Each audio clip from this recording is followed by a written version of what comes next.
Hello everyone, welcome to the channel Life and Love. I've been missing for a while due to life, I suppose. It's nothing to do with anything. So in today's video, I wanted to talk about something important. It is important because this state of equanimity of mind, which has been explained by many religious traditions and masters, it's an important state from where we can take off into the unknown states of mind of Buddhahood or moksha or liberation, whatever one wants to call it. This state, it is a state which gives us the foundation of living a life of peace, in love with all creatures. It is a state of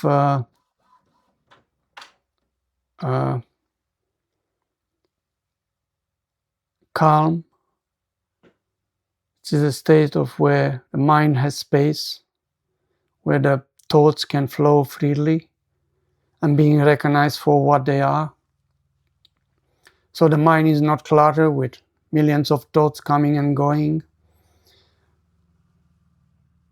No frustration, no worries about tomorrow or about anything. So this state should not be taken by being a state of indifference, because indifference is cold, selfish, and uncanny somehow.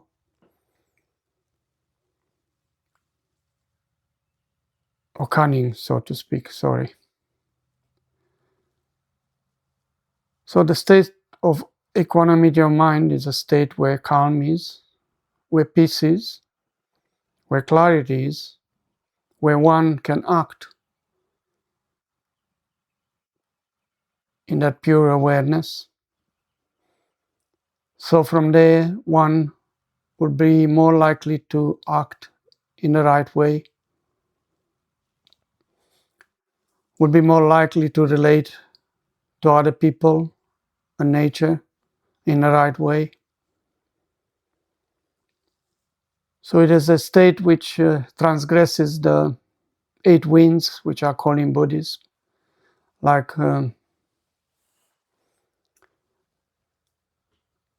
pleasure and pain, gain or loss, fame or disgrace, and praise or blame. So these pairs in the state of equanimity, they do not affect the individual. They are recognized in the individual which has attained this state, but those afflictions do not affect the individual. He can take pain or pleasure with the same intensity, with the same calm, and knowing how to react to whatever comes his or her way. So for humanity to come to a place and space where we love each other, we're trying to help each other, not kill each other for money, gold, whatever, not making wars and destruction.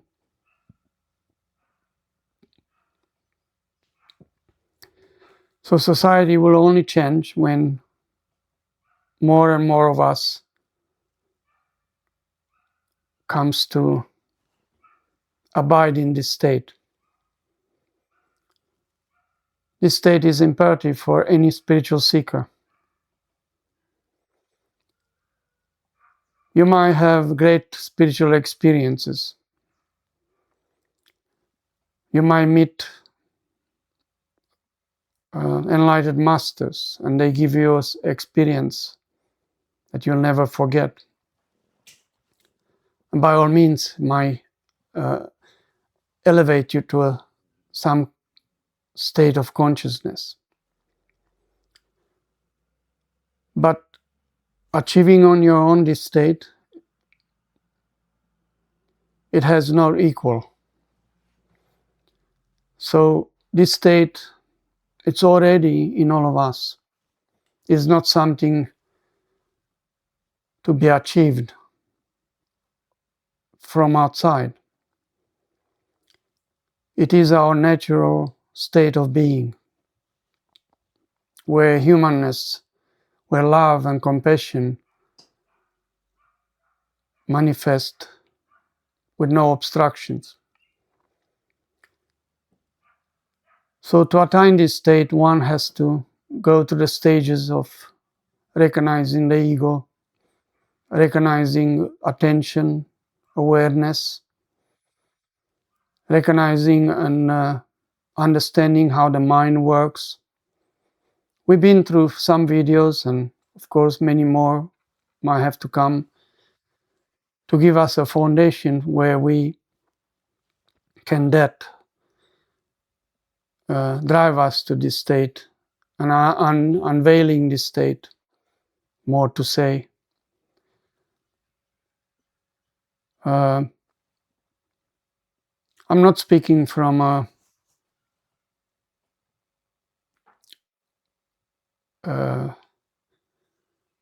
state of indifference.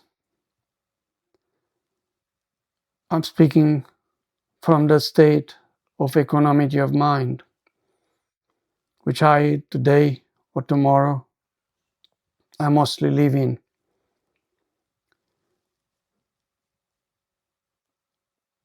It is a state where sometimes you might still be thrown out of it by energies, by people, by circumstances and conditions which arise in our lives.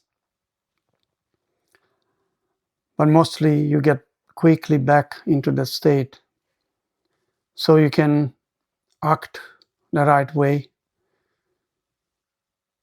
so your emotions will not give responses like knee-jerk reactions. So you have time to evaluate and to respond in the right manner to all circumstances and condition which comes about. So then you relate to people from a different level, from an equal level. You don't look at people that they are up or down. You recognize your guru as yourself. You recognize that you are not below or above anyone. You recognize that there's a space and a peace which cannot be described. For words are always finite and cannot describe the infinite reality. So from this state, you get a sense of freedom. And there's not a freedom to do whatever you like or whatever one likes. It is a freedom from thoughts, from worries, from daily living. Not that you act with indifference. It's the other way around. You act with compassion. You act with wisdom. You act with love, because there, love, wisdom, compassion, all the quality which makes us a being of light, will come about. So in your families, in your everyday activities, you'll act from a space of clarity of mind, from a space of compassion. That doesn't mean love is all hugs and kisses. It can be a slap sometimes. It can come through pain and suffering. But in that state, it doesn't matter, because you will be able to go through pain, go through pleasure. You'll be able not to be affected by praise or blame. You'll be able to take loss or win with the same intensity of love. So if you win $1 million lotto, or if you lose all that you have,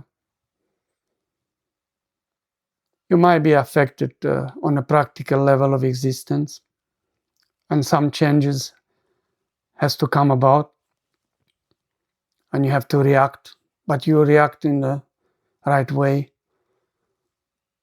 You will not be affected. So this state is not like you are a cold-hearted person. You'll still feel feelings. You'll be there. Actually, will be more intense. But you will be able to understand them, where they come from, how they come about. Emotions still might be there, but they will not affect you. You'll still feel the emotions, but you will not respond to them. And they will disappear in their own right. As they come, so as they go. They are just temporary mirages which disappear. They are only afflictions of the mind. So in order to be a real human being, full of love, full of compassion, this state of mind has to be unraveled in each one of us. Has to do it alone. In this state, you stand alone. You do not require a guru. You do not require a God. You do not require anything. You just stand alone, but you are not alone. You are one with all existence. You feel the heartbeat of the other. You feel their pain and their troubles, and you will be able to help with compassion, with love, with understanding. You will understand even your enemies then, and more likely they will become your best friends. So this state is achieved if one understands their own egos, their own goals, their own desires, and how attached are them to them, how attached you are to people, to places, to animals, to anything, how much aversion you have against some of those things. So in observing, in looking, by doing your sadhana, whatever spiritual practice one might have chosen, that will help. It will help harmonize the energies in your bodies. It will help harmonize your mind and then see more clearly.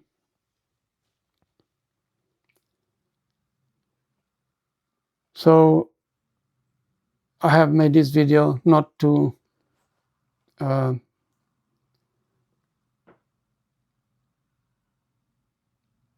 putting praise on myself that I live in this state. No, it's far away from that. But to make a important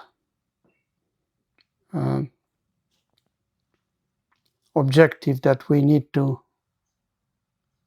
get to that state.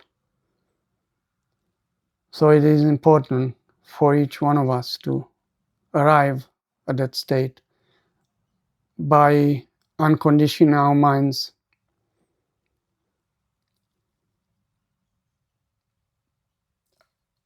and by dropping our conditioning,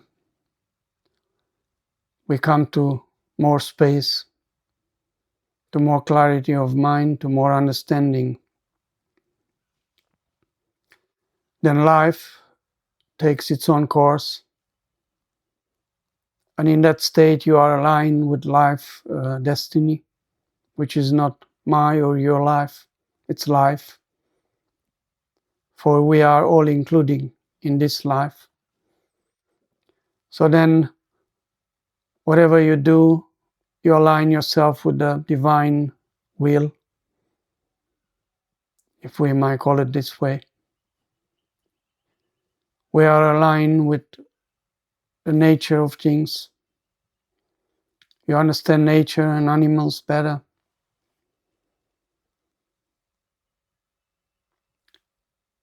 One will understand that the progress humanity has on a technological level, it's to